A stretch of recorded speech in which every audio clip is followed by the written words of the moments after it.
baaniriza nnyo kusenga Faith mwebale kwekuumirako temujjanga okwo.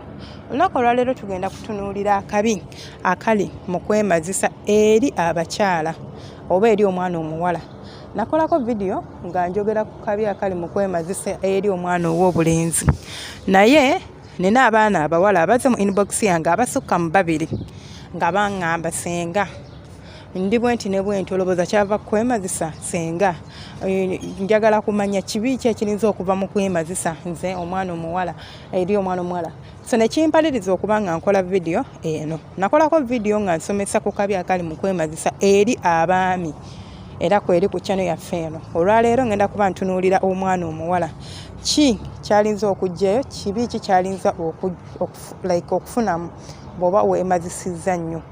Nabagamba okwemazisa si kubi, naye kubi ng'oli addicted, ng'okikola nnyo okiddiŋŋana. Kyekitya nti osobola okuba weemazisa omulundi gumu mu wiiki. Ekyo kiri okay, kirina health nze bwe nkiyita. Kiri health by the way. Naye bw'okiyitiriza kikwonoonekako.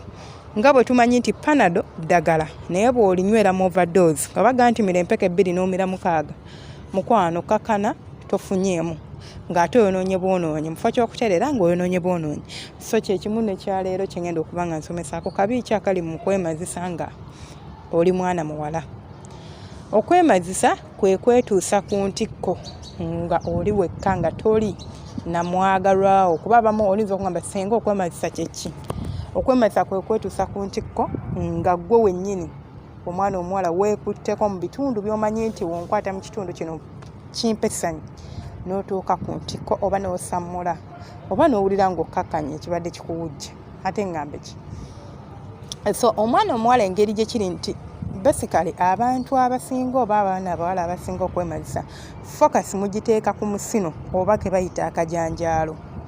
Gwe muddako ne mukuuta, gwe buli weemazisa n'ogukuuta, abali mu biyumba mugukuba amazzi nti mugukuba akataapu, sima mukayita akataapu, n'ogenda n'ogukuba akataapu n'ogukuba akataapu. Kino nga sinnaba na kwogera ku ky'okuggwerera ky'omusino, kiina engeri gye kikyusaamu omubiri gw'omukazi.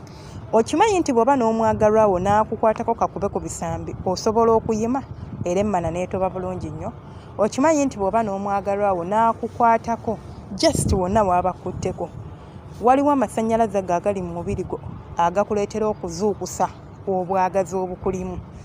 Naye omuntu eyamanyira okwemazisa nga ayina we yeekwata oba bw'akwata ku bbeera waabeera ne yeeweweeta ebbeere, ne bw'omukwatawa kankubuulire tasobola kuyima. Kyonoona omubiri gwo ne gubeera nti gurespondinga ku kitundu kimu ekyo kyewagumanyiiza nti okikola oweemazisa buli lunaku ng'ate okwata mu kifo kimu. So kireetera omubiri gwe okuba nga gumanyidde ekintu kimu, ne kireetera amasannyalaze agali mu mubiri mu parts endala ez'omubiri okuba nga tezisobola kukola kintu kyonna kyonna kikugasa mu regards z'ekisenge oba mu kwezina gwe n'omwami wo.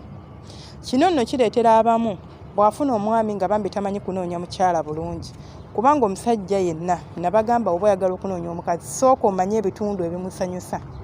Bwe mukwata wano areactinga ati. Ate nammwe abakyala nabagaana okufeekinga. Bw'oba omanyi omusajja takunoonya bulungi, mulagirire bw'alina okukukwata obeere ng'ofuna essanyu.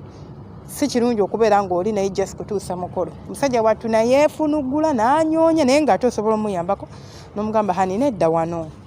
Ku bbeera awo bw'onnoonako mpulira bulungi, bw'onnyonyoogera mu kutu mpulira bulungi, bw'ompisaako olulimi mu kutu mpulira bulungi, bw'ongwa ebbakuli mpulira bulungi.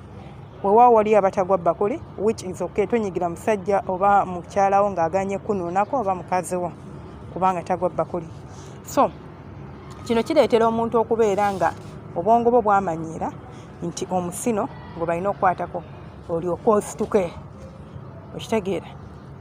Namba 2 gye ngenda okwogerako y'okuba nti omusino guggweerera. Engeri gy'ogukuuta, luno olugalo lw'okozesa luliko enjola era bw'olutunuulira. Bw'otunuulira omukira gw'omusajja n'otunuulira wano waggulu ku mutwe gw'omukira, wali so soft nga bw'olaba nti tekuli njola. Kiri awo kintu ekiri soft. Okitegeera? ekisobola okumakinga n'omusino nti omusajja ne waabanga mukubi wa kacyabali ng'akkuba akacyabali ku musino gwogwo tegubeera affected ne waaba gukubako buli naku kubanga kali soft. Naye luno olugalo lw'oyisaako luliko enjola ezireetera okubanga omusino guggwerera. Gw'omanyi nti waliwo abantu ng'alina omusino naye nga takyayina. Kino kyenjogerako omuntu yenna ng'ali eyo nga kyali kikutuuseeko osobola okukitegeera ng'omusino gwo gwaggwerera nga kati ate onoonya ddagala ligezza musino naye nga waguyina naye kiki nga kyava ku lw'okuba nti wali ogukuuta buli kaseera ate ng'oguyisaako engalo eziriko enjola ate ng'ogukuusa maanyi kubanga obeera okuuta kuli ng'ate oyisaako maanyi paka bw'otuuka ku ki ku ntikko. So bakyala n'abaana abawala bomuba mwemazisa nkimanyi naddala tugambe nti abaana abali mu biyumba abaana bali ku kyeyo si mu biyumba byokka omwana aleka omwami we e Uganda nga yamanyiira okumuzina buli lunaku abadde amanyidde emmana okubeera nga bagitakula buli lunaku n'aleka omwagalwa we e Uganda n'ajja ku kyeyo n'amala emyaka 3 nga tebamukwatako.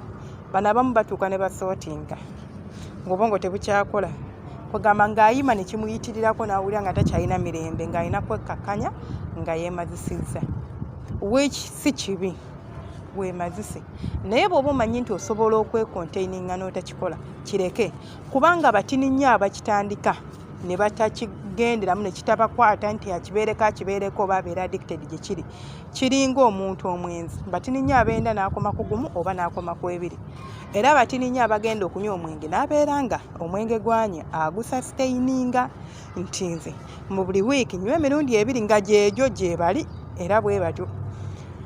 Naye abasinga bafuuka balujuuju n'atuuka nga ne bw'aba awulira tanyweddeko ke ng'awulira afa kati awo obuzibu bwe buva nti nga teweemazisizza owulira ofa.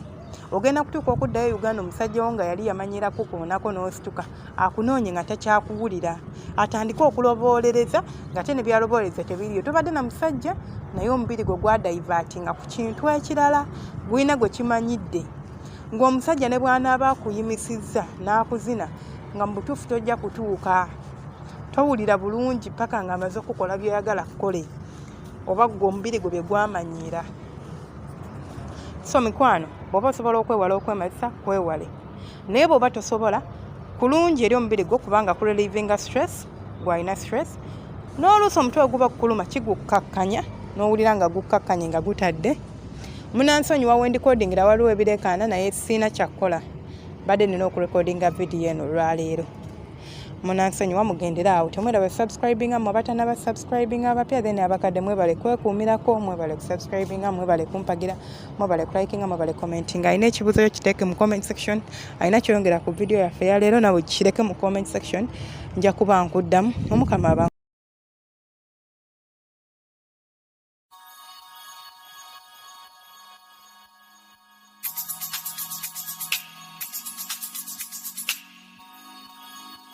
Yeah.